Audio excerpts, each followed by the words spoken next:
The old studio system created the golden age of Hollywood, and Ava Gardner was the ultimate femme fatale. Today on the Old Hollywood Storytime, we will be talking about Ava Gardner's life and career. This is a multi-part series, so make sure to tune in for the other parts. Okay, my stars, now let's begin with Ava's childhood. Ava Gardner was born in December 24, 1922 in Grabtown, North Carolina. Her parents, Jonas and Molly Gardner, had a total of 7 kids, making Ava the youngest. Her rural hometown dealt with so much poverty that the Gardners struggled to get by. Things would get worse as this was the precursor to the Great Depression. The family were very religious, growing up in a Baptist household in the South. Her father, Jonas, worked in tobacco and cotton farms, instilling hard work into his children's upbringing. Ava was close to her father, especially since she wasn't so feminine, but instead was a huge tomboy.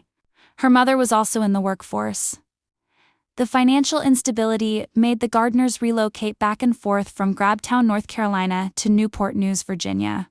Despite the unstable time, they were such a close-knit family. They managed to have a somewhat happy childhood during the Great Depression. But on March 26, 1938, her father, Jonas, passed away at age of 59. Ava was just 15, and his death was deeply devastating to her. Now the Gardners would have to work tirelessly to survive. Okay, now we will fast forward to 1941, where an 18-year-old, Ava, takes a trip to New York City with her older sister, Beatrice. In the city, she would be photographed by Beatrice's husband, who was a rookie photographer. Those photos would lead to Ava being discovered by MGM Studios. But first, Louis B. Mayer wanted her to do a screen test.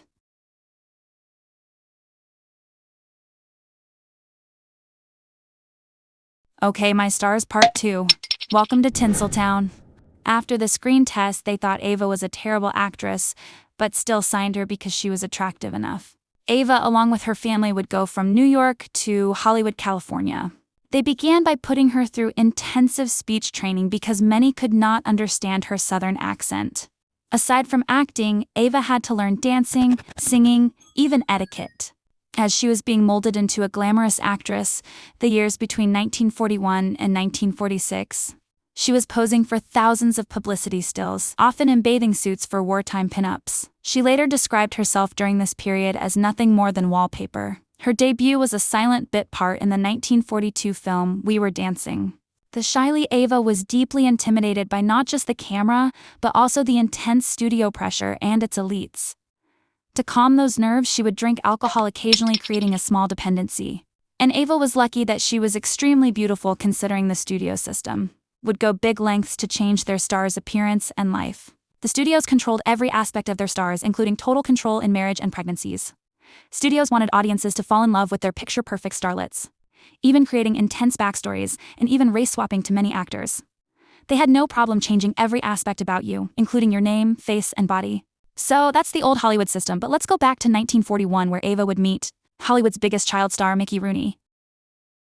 Ava's teenage dream. On her first day at MGM, she met the studio's ultimate child star turned teenage heartthrob, Mickey Rooney. It wasn't a glamorous first impression, but it was enough for Ava to be smitten. Rooney was gagged at how stunning Gardner looked. He was immediately hooked and asked her for a date. However, the shy, unknown Ava rejected him, but he was persistent.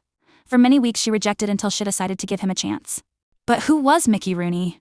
The world saw Mickey Rooney grow up since he was a little kid in films. Fans were loyal to him and saw him eventually transition into an adult actor. The Andy Hardy films helped him gain worldwide fame. He had worked with Hollywood legends like Judy Garland and Lana Turner. From a young age, success came to Mickey. What also followed along were his infidelity, alcoholism, and his severe gambling addiction. Teenage Ava had no idea what she was getting herself into. Their relationship created tension between the studio. MGM were afraid if Rooney marries, it will immediately shatter the sweet, innocent image of the Andy Hardy series, feeling like audiences wouldn't see the films because of bitterness that they didn't have a chance to be with Rooney. And homegirl Ava was unknown at this time, so they weren't even a power couple, considering she was barely an unknown actress from the South living in Hollywood. Because both were under contract, they had to get permission from MGM studio chief Louis B. Mayer to marry. Mayer initially resisted, but then agreed to it. They married on January 10, 1942. In a small, secret ceremony since, MGM Studios insisted on a quiet wedding to avoid alienating Rooney's fan base. Rooney would introduce Ava to his inner circle, like stars like Clark Gable, Judy Garland, Lana Turner, and freaking Frank Sinatra. Yes, bitch, Frank Sinatra. Subtle foreshadowing. The marriage was immediately strained by their extreme youth and immaturity. Gardner was 19 and Rooney 21, and the pressures of their careers began to increase. Ava was a virgin, while Mickey Rooney was used up like a gas station bathroom. The short king was a huge womanizer, and Ava was naive to believe he would be faithful to her. He would have many affairs, including with the friends of his wife. This included Lana Turner, who had a history with Rooney before Ava even came in. Ava struggled with Mickey's intense outbursts due to his alcoholism and his severe gambling. Things changed when she got ill and had to go to the hospital for surgery. Ava found out that her husband brought one of his mistress to her bed while she was in surgery. This was the final straw for Ava, but she was terrified of losing her career simply because divorce is frowned upon. Their divorce was finalized on May 21, 1943, after only 15 months of marriage. She cited mental cruelty in her petition but remained private about the details to protect Rooney's public image. Ava's discretion actually helped the studio continue her career instead of simply blacklisting her. Rooney was their beloved star and were thankful that Ava didn't sell out to the press. Ava marries the musician. Ava was now a young divorced woman trying to navigate her acting career. Around the years, she begins to grow a dependency on alcohol. Homegirl Deadass got involved with her friend Lana Turner's ex-husband, Artie Shaw. He was a world-famous bandleader and clarinetist. He was previously married 4 times when he got with Ava, even was married to her friend Lana Turner. Artie Shaw is also the little bitch who broke Judy Garland's heart by immediately marrying her friend and co-star Lana on their first date. He was also married to Betty Kern, but their marriage had long been fractured because homeboy was used up like a McDonald's bathroom. Ava didn't care that he was married, but she wanted him to eventually leave Betty and marry her instead. Homegirl really didn't give a fuck about being the other woman. And she got her wish because Artie left his wife Betty to marry her instead. She thought she won, but quickly she would realize how bad he would treat her. They married on October 1946 in a small private ceremony. This was Ava Gardner's second marriage, while it was Artie Shaw's fifth. Artie would constantly belittle her intelligence by bullying her in front of their friends. Ava became extremely insecure, even as going as far to get an IQ test. Artie would continue to be a womanizer, cheat on her with many women across the world. Homegirl wanted the crumbling marriage to work out, but Shaw had already moved on. After just over a year of marriage, homeboy told her to leave, and he even requested a quick divorce so he could marry his mistress Kathleen Windsor. He left wife number 4 to be with Ava, and now he left Ava for wife number 6. Ava Gardner meeting Frank Sinatra. Ava had an odd friendship with bombshell actress Lana Turner. They were friendly and very close, but Ava had a long habit of dating Lana's exes. Ava had no issues discussing details of her love life to Lana. Lana would confide in Ava that she had various flings with the singer Frank Sinatra, but at the time Frank was still married to his childhood sweetheart Nancy Barbarto, who physically and financially supported him in building up his music career. The couple married in 1939, then had their first child together by the summer of 1940. They were a family, and Frank heavily relied on Nancy for everything. Frank was a struggling singing and waiter, while Nancy took a job as a secretary, becoming the sole breadwinner. She would even help him in his costume or attires, even sewing his trademark bow ties. And even as Nancy is literally working and building up Frank's career, the ungrateful walking stick still had the audacity to cheat on her. And Frank didn't begin cheating when he got famous. Homeboy was ran through since poverty. As he became famous, he began being publicly careless in his affair with Lana Turner, humiliating his wife Nancy. Nancy was deeply hurt, but she loved him too much and looked the other way. She believed that maybe when Frank is in a stable part of his career just then, he might give the flings up. But as Frank became more famous, he began to be more confident, often resulting in various affairs with top leading actresses. And that's where Ava comes in. Frank met Ava back when she was married to her first husband, Mickey Rooney. In the fall of 1949, Ava and Frank reconnected at a mutual friend's party. Ava became extremely attractive to Frank when they went for a drunken joyride to Indio, California, that same night. The gals were close despite Frank being Lana's side piece. No cap, but homegirls would spill the tea of the Sinatra riz like if they were on The View. Once again, Ava didn't care that he was married. His mistress Lana Turner warned Ava that despite their long relationship and inside attraction, Frank would never leave or divorce his wife Nancy because she had him by the balls like the little bitch he is. Gardner became so intrigued homegirl was messy, becoming careless about their affair. His wife Nancy was, once again, publicly humiliated by Frank's affair, but she thought, like the previous times, Frank's flings would fizzle out, but boy was she wrong this time. Ava Gardner leaves Frank Sinatra. Frank fell deeper in love with the chaotic, sexy Ava Gardner, and by Valentine's Day 1950, Frank confessed to his loyal wife that he is absolutely in love with his mistress Ava and wants to leave to be with her. Nancy worked too damn hard on building up their family and Frank's entire career, so she didn't want to make it easy for him to simply replace her with a bombshell actress. After nearly 2 years of public humiliation and Frank's blatant obsession with Ava Gardner, Nancy admitted the marriage had become unbearable. Nancy and Frank's divorce was finalized on October 29, 1951, after 12 years of marriage. Frank was excited, but Ava was extremely thrilled because she really thought he wouldn't ever leave Nancy for anyone, let alone her. If the divorce wasn't painful enough for Nancy, then Frank's second marriage would be, considering Frank married his mistress Ava just 9 days after his divorce. And I know I'm leaving a lot of details between the days leading up to the second wedding, but this video is already so long, so I'll make another in-depth analysis specifically on Ava and Frank. Ava became pregnant twice during their marriage, but chose to have abortions both times. At the time, Frank wasn't aware of the first abortion, but he was in the second one. Ava later explained that their relationship was too unstable to provide a proper environment for children. When Frank found out, he harmed himself again but was unsuccessful.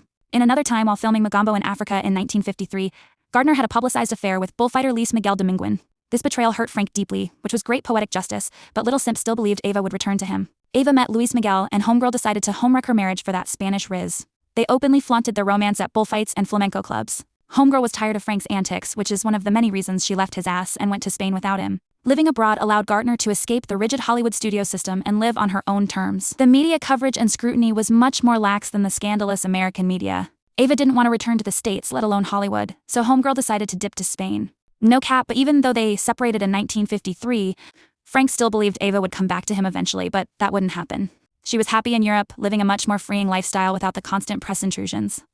Ava had quickly moved on, and by 1957 they were officially divorced. Their love story may have ended, but they would continue to be lifelong friends, supporting each other through the worst. Ava Gardner leaves Tinseltown. After a long successful career in Old Hollywood, Ava Gardner decided to give it all up and move across the world to Madrid, Spain. She embraced Spanish culture, including bullfighting, flamenco dancing, and living a more uninhibited life. But she didn't give up acting completely. She continued working on films, however less frequently, often taking roles that required travel or were filmed in Europe. She enjoyed the privacy Europe offered, as intense stalking of paparazzi still wasn't as prevalent as it is today. By 1968, Ava had relocated to London, England, where she lived in until her death in 1990. She continued to drink excessively, and it led to many health complications. Her brutally honest attitude seemed to fade a bit through the years, as Ava longed for more intimate personal friendships. Ava Gardner's later years and legacy. Even though Gardner was a successful movie star of the golden age of Hollywood, many like her didn't make much money from their work, instead often going straight to producers and studio executives. They didn't have any royalties to live on. So many old Hollywood stars were broke by the end of their lives. By the 80s, to make more money, Ava began working with the ghostwriter Peter Evans to publish her biography. Homegirl spoke about her multiple marriages and about her 3 husbands, even calling Mickey Rooney a womanizer. Artie Shaw overbearing, and Frank Sinatra the love of her life despite their drunken marathon fights. But she didn't just talk about her ex-husbands, she shared her frustration with the film studios. She railed against MGM and the old studio system for exploiting her youth and inexperience, and that, often self-deprecating about her own acting talent. But Ava wasn't happy about Peter Evans's portrayal and was suspicious of him. Gardner would fire Peter Evans after discovering he had once been successfully sued for libel by her ex-husband, Frank Sinatra. Her memoir would be released after her death. As a lifetime heavy drinker and smoker, Ava developed emphysema, which led into 2 separate strokes in 1986 that left her partially paralyzed. Her health kept declining. The strokes left her bedridden for much of her final years, causing her to speak without slurring only after extensive daily physical therapy. Close friends noted that her legendary fighting spirit seemed to vanish as she struggled with her loss of independence. One of her closest supporters during Ava's illness was actually ex-husband Frank Sinatra, who maintained a strong friendship after their divorce, even helping her in her financial ruins. A week before she died, she suffered a bad fall in her apartment and lay on the floor alone and unable to move until her housekeeper found her. Ava Gardner would die in her sleep on January 25, 1990, from bronchopneumonia and fibrosing alveolitis. Her reported last words were, "I'm so tired." Frank Sinatra remained devoted to her until the very end, arranging for a medically staffed private plane to fly Ava to American specialists and paying many of her significant medical bills. He would not attend her funeral, however. He did send her a huge bouquet of pink roses and carnations with a note that read, "All my love, Frances."